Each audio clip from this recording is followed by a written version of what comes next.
Ik ben oorspronkelijk Grijns. Dus Grace? Ja. Bist du ook Fries gebracht?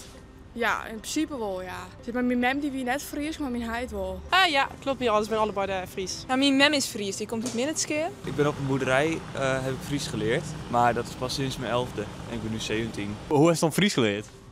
Toen ik 10 jaar oud was ongeveer, toen woonde ik in Kolm. Is het van die ouders geleerd of van klasgenootjes? Gewoon van klasgenootjes, vrienden. En zo letten misschien die band ik Fries leren willen? Ja, dat wel. Dat wel. Ja? Ik wil wel dat ze mij als mem gaan aanspreken. Ja, jazeker.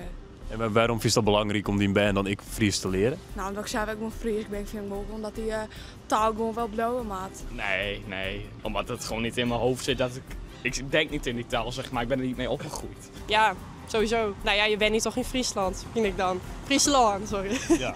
Dus dat vind ik wel een belangrijk iets dat je de toestel eigenlijk zo kennen. Ja. En ik vind toch, als iemand Fries zeg maar tegen mij praat, vind ik dat ik heel fijn. Ja, dat sowieso wel. Ik vind het een mooie taal. Ik vind het jammer dat het ook verloren gaat. Het hoort toch bij Friesland. En mijn vader is wel Fries opgevoed. En hij spreekt het ook niet meer.